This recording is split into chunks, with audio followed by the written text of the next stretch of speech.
Across history, there have been many who have earned the title of genius. Albert Einstein, Stephen Hawking, Marie Curie, only Lands MTG. But what do all of these geniuses have in common? They're idiots when compared to the superior intelligence of Doc Aurlock. This bear's GIGA brain makes Neil deGrasse Tyson look like Joe Rogan. With his superior intelligence, Smokey over here has discovered groundbreaking techniques to ramp out spells we can cast from anywhere other than our hand. Being a simic deck, we don't have access to all the great Cast from Exile enablers that are so abundant in modern red magic design, so we had to resort to more creative methods of casting our spells from somewhere other than our hand. Luckily, much like Doc, I am also a genius and have constructed a plan. Green and blue are great at filling the graveyard, and there are lots of spells that can be cast from the graveyard directly in these colors. The retrace mechanic is particularly busted with Doc. We can recast these spells from our graveyard over and over again as long as we have lands to discard. Combine these retrace spells with a Quandrix Apprentice or a Life from the Loam to keep our hand full of lands, and things can really start to get insane. So if you like self-milling and slinging spells in Simic, this is the list for you. Doc is an amazing ramp engine, but we still need to win the game somehow. With our self-mill plan and discarding lands into our graveyards repeatedly with our retrace cards, we end up with a lot of lands in our graveyard.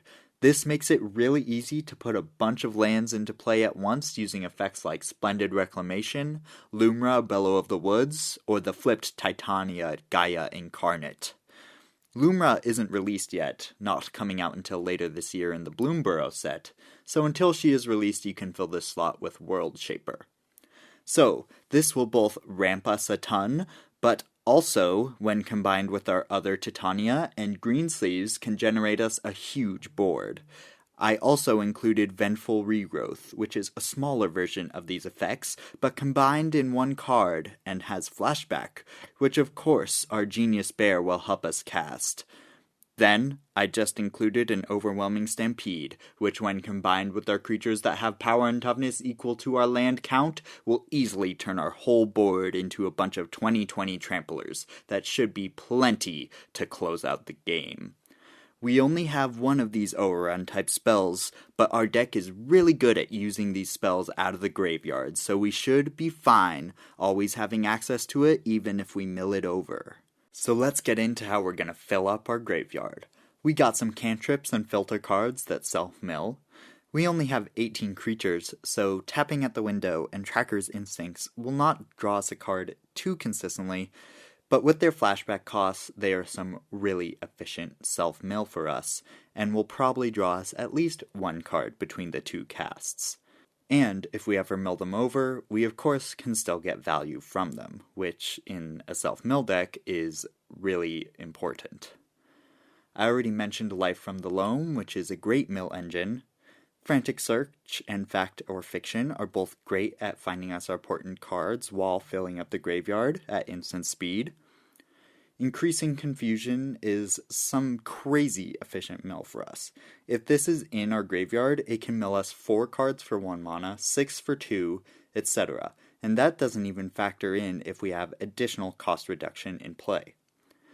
We also get to run Greater Good, since we do have a bit of a Power Matters sub-theme, and this lets us turn our tokens into card draw and self-mill, and our giant creatures into huge amounts of card advantage. Quiet Speculation also lets us tutor our either more self-mill or card draw or win cons into the graveyard. It's just a very versatile spell for us. Bramble Familiar is also a great piece of tech. It is a mana dork early, and then late game, we can bounce it back to our hand, and we have this repeatable, massive mill and reanimation engine where we can reanimate bombs like Jadzi, Titania, Lumra, or even enchantments like our Virtue of Strength. So, retrace cards are extremely powerful, and retrace is a really busted ability. Being able to reuse the same spell over and over is something really powerful, so sadly, there aren't many good spells with retrace. So, we only have 2. But they're capable of some really insane shenanigans. Una's Grace gives us a repeatable 1 blue, discard a land, draw a card. And Spitting Image gives us repeatable 4 mana, discard a land, create a copy of any target creature, ours or our opponent's. Combining these cards with the way to add more lands to our hand can really send the value through the roof. We can even get into some wacky situations with Spitting Image and Sage of the Beyond, where we can get some really extreme amounts of ramp, and maybe even mill someone out with our increasing confusion if we can generate enough copies of Sage of the Beyond, especially when combined with Virtue of Strength, which notably will only cost us 5 mana with Dock, and even less with Sage of the Beyond. Spitting Image can also just draw us a ton of cards by copying an Outcast Trailblazer, an Archmage Emeritus, or River Kelpie. River Kelpie especially is super powerful card advantage engine, and I think should see a lot more play in general. This thing triggers anytime any permanent enters the battlefield from a graveyard, or when any player casts a spell from a graveyard. That includes your opponents too. If you are doing any sort of reanimation adjacent strategy in blue, give this thing a second look. We also do have one infinite combo using the River Kelpie.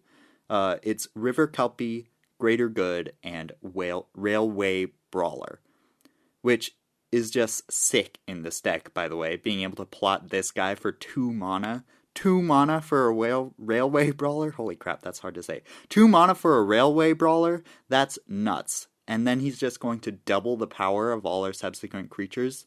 That's really going to push our Power Matters subtheme into 10th gear. So this is just a basic Persist plus Sack Outlet plus Creatures Enter with +1/+1 counters combo. Not that interesting. These cards are all just like really good in the deck. I wasn't trying to make a combo.